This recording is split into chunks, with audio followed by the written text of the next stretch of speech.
film right now. There's a concert going on. Okay. Hey everybody, my name is Nicole and welcome back to my channel. If you've been following along with my blog, which is Nicole D Loves English on WordPress, you know that I've recently been enjoying The Girl Who Was Saturday Night by Heather O'Neill. My last blog post, I was halfway done this book and I wrote an analysis on the book through the lens of archetypal literary criticism. However, since I was only halfway through the book, there was only so much insight I could get on the plot, the characters, the background of the whole situation. But now since I'm fully done, we're back with another analysis. Today, I'm going to be analyzing The Girl Who Was Saturday Night from the perspective of feminist literary criticism.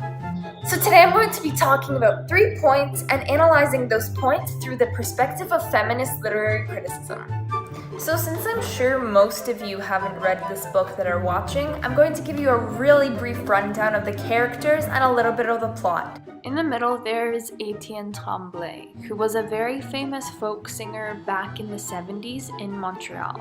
To the left of him is Lily Saint-Marie, or also known as Noelle. We don't even figure out her real name throughout the book, but she was Nushka's and Nicolas' blood-related mother. However, after Etienne accidentally impregnated her on their one-night stand, he completely abandoned her and she had to deal with the consequences. And she wasn't in a situation that she was ready to take care of kids, so she gave them up to Lulu, her father, for him to take care of.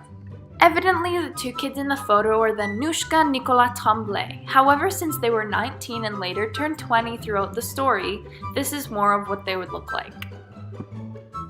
And then there's Misha, a 40-year-old Russian man who associated with Nushka throughout the story. You may be wondering, why'd you choose that photo? But this is exactly how he was described throughout the story.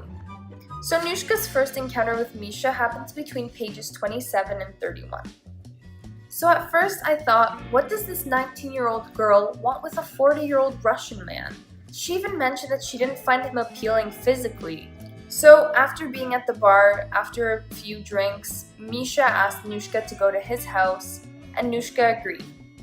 Then quote on page 30, "I don't believe it." And he says, "It's true, now take off your bra." And she says, "Do you love me?" He replies, "You know I do." And this is the next line that struck me the most. She says, "Do you love me more than any other girl, even more than the girls on television?" This line came through to me as a desperation for something more than just pleasing a man. Something more than just agreeing to his commands or doing it in exchange for something materialistic like money. I know she was in need of something more than just having fun one night or even being paid or something like that. And then I found my answer on page 111. This is the second time in the novel where Nushka meets with Misha. Quote on page 111, "Because I was young and pretty, he was able to forgive me for so many things, but maybe this time I had pushed my luck." And the theme of that line is what many stories contain, that a female just has to be young and beautiful to get any respect or any love from a man.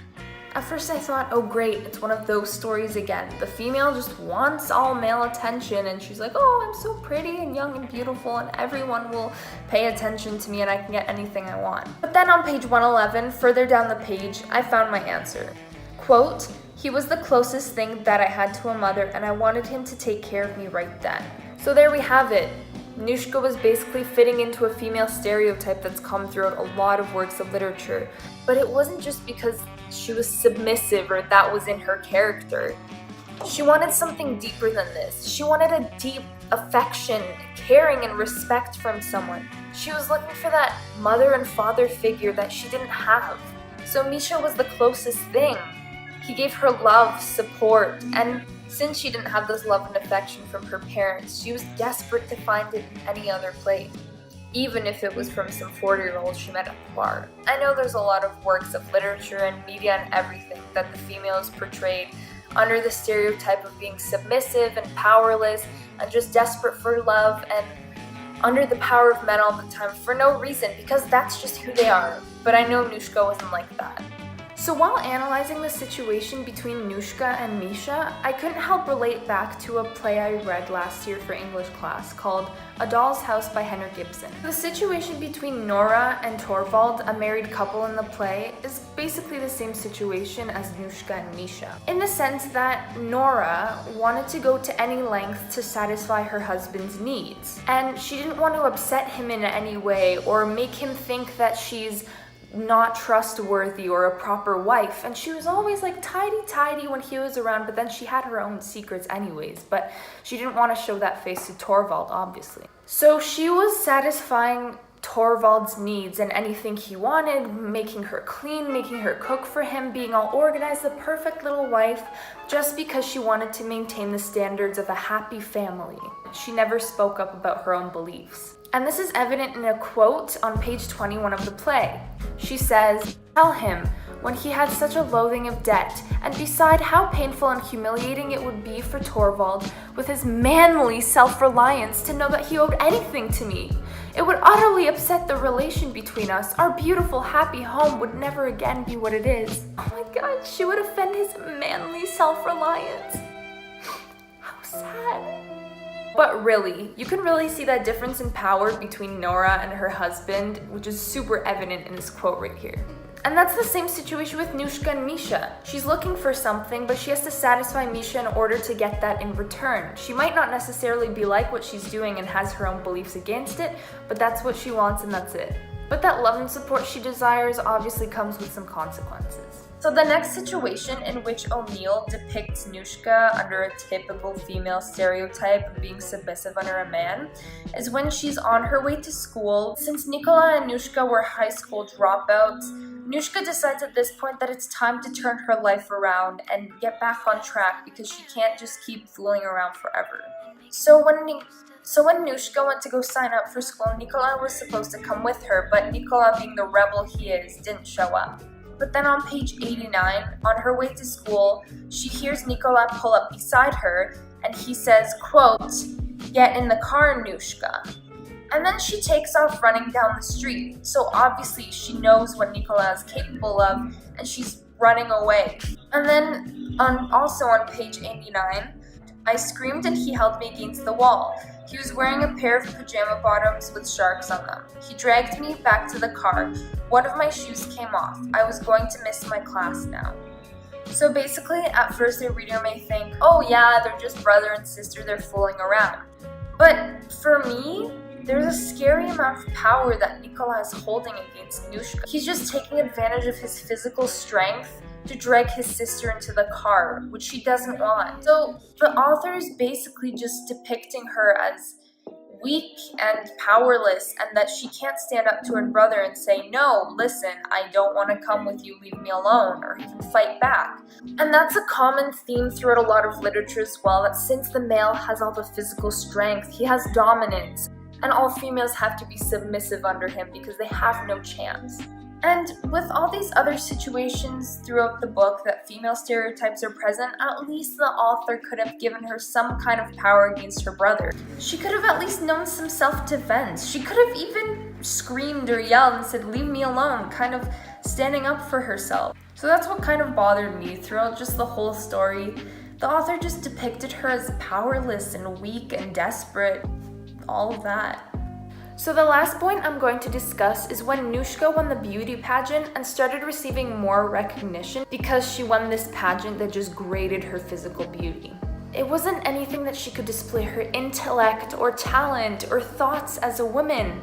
It was just simply go on stage, show yourself off, and then we'll grade you 1 to 10.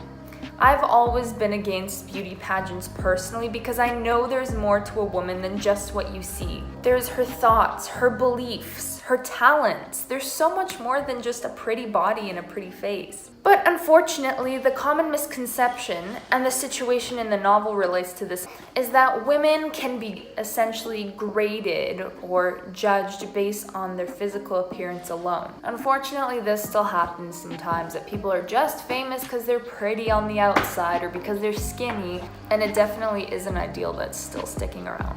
She started getting more of her fame back once she won the beauty pageant in Montreal. Essentially, before this situation, Nushka was trying to get this guy named Raphael his attention, but she was unsuccessful. And then on page 145, they're at the same parade and they make eye contact, and suddenly Raphael has this huge interest in her after she won the beauty pageant. Quote on 145. Did you, win a beauty pageant or something? I thought I heard that. Like you were Miss Montreal or something. Then I thought, now she'll never go out with a guy like me. So basically he's assessing her, as I said, only by her physical appearance because they haven't had time to get to know each other, their morals, their beliefs. He just says, oh yeah, well you're so beautiful, you're so pretty, you wouldn't go out with a guy like me. Raphael doesn't know how to assess a woman, and women aren't just looks, they aren't just a pretty face and a pretty body. If you get the chance to hear what kind of intelligent and intellectual things women have to say, I'm sure a lot of people would change their mind about just looking for a beautiful woman on the outside. Right away, she's like, oh, head over heels for him because he recognized my external beauty. Wow. So that's one of the shortest points I mentioned, but it definitely is one of the most important ones. I hope everybody enjoyed today's analysis, and if you want to recommend another book that I read next and analyze, leave your comment down below. In general, I really like this book, and it's a must-read for everyone, even though it's heart-wrenching, discusses all breakups between families, it describes Nushka's personal struggles and with her family, her own emotional and mental war with herself. It's kind of a difficult read at some points, but it's definitely worth reading. Thank you so much for watching, and make sure to like, subscribe, and leave a comment below. See you next time. Bye!